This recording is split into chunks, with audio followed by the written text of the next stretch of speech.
엄연한 국가 공문서가 신종 부동산 대출 사기에 악용되고 있습니다. 버젓이 세입자가 있는데도 없는 것처럼 손쉽게 발급이 가능하기 때문인데요. 대부업체는 물론 일반 서민들까지 거액의 피해를 당했습니다. 관계 기관들 뒤늦게 대책 마련에 나섰습니다. 취재 임팩트 이 내용 연속 보도로 전해드리고 있는 취재기자 연결해서 좀 더 자세히 짚어보겠습니다. 우철희 기자. 네, 우철입니다. 네, 일단 핵심은 국가 공문서가 신종 부동산 대출 사기에 악용되고 있다. 이게 핵심인 것 같은데 정확히 어떤 문서들입니까?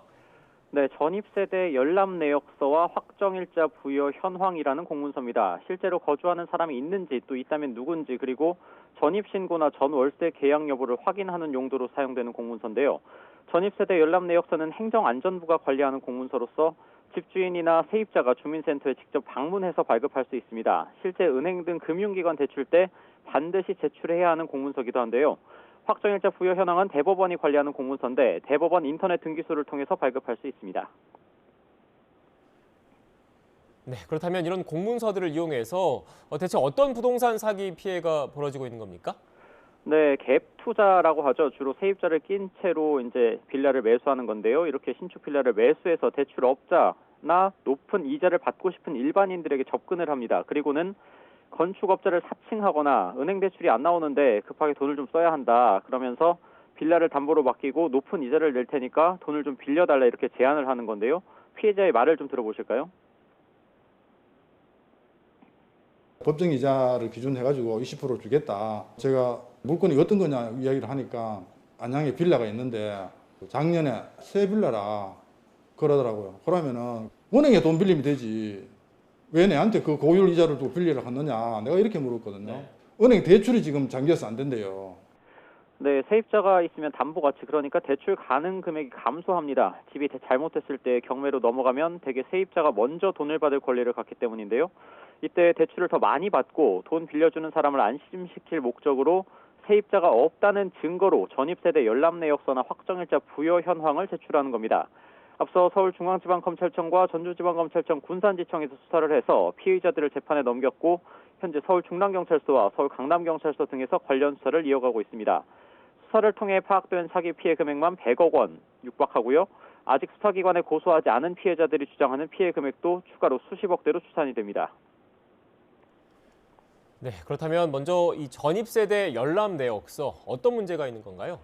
네, 한마디로 세입자가 버젓이 살고 있는데도 세입자가 없는 것처럼 속일 수 있다는 겁니다. 지금 그래픽을 하나 보고 계실 텐데요.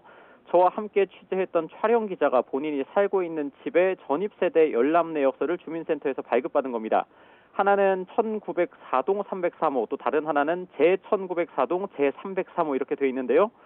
사실상 같은 주소인데 하나는 거주자가 있고 다른 하나는 세대주 없음으로 분명하게 기재가 되어 있습니다.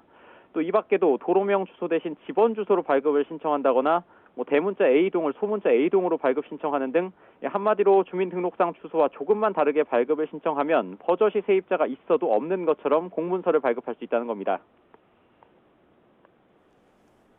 네, 이번에 YTN 취재를 통해서 확정일자 부여 현황에서도 발급상의 허점이 드러난 거죠?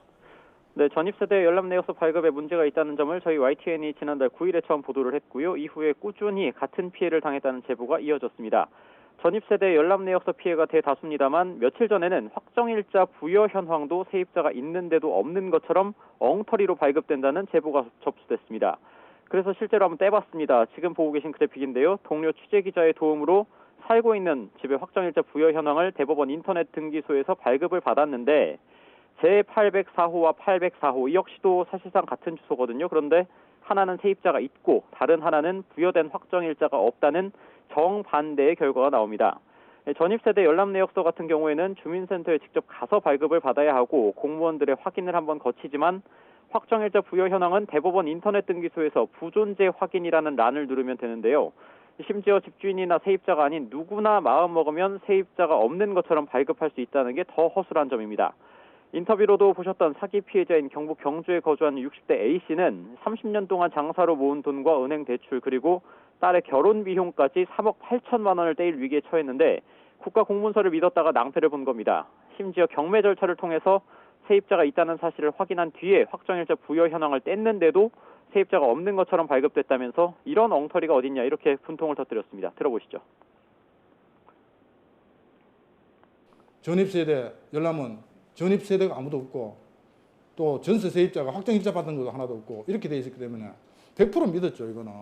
그런 문서를 그 중요한 문서인데 그 엉터리로 나온다거는 그거는 진짜 꿈에도 생각 못했습니다. 1%도 생각 안 했습니다. 네, 시스템이 허술해 보이는데 이렇게 허술한 시스템 원인은 뭡니까? 네, 관계 기관의 허술한 관리 그리고 기관의 시스템끼리 전혀 호환되지 않는다는 점이 가장 큰 문제로 꼽힙니다. 전입세대 열람 내역서는 주민등록을 기반으로 한 행정안전부에 관리하는 공문서고요.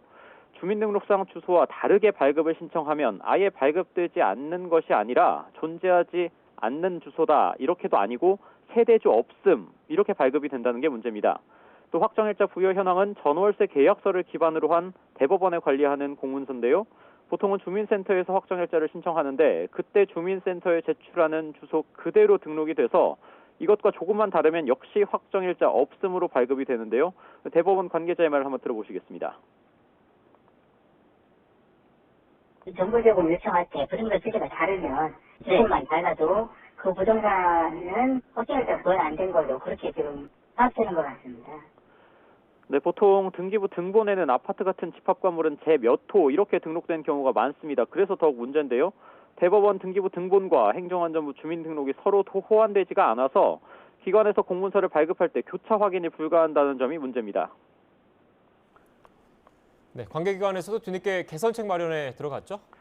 네, 대법원과 행정안전부 모두 YTN 취재가 시작된 이후에야 관련 문제점을 인식을 했습니다. 지난달에 먼저 문제가 지적된 전입세대 발급 내역서 관련해서 행정안전부는 이미 각 지방자치단체의 시스템상의 문제점을 알리는 공문을 내려보냈고요. 각 지자체 의견 수렴을 진행하고 있는데 마치는 대로 구체적인 개선 방안을 내놓을 방침입니다. 또 대법원도 행정안전부나 법무부 등 관계기관과 협의해서 개선책을 내놓겠다는 계획입니다. 네, 마지막으로 시청자 여러분들이 어떤 점을 특히 주의해야 하는지도 설명해 주시죠.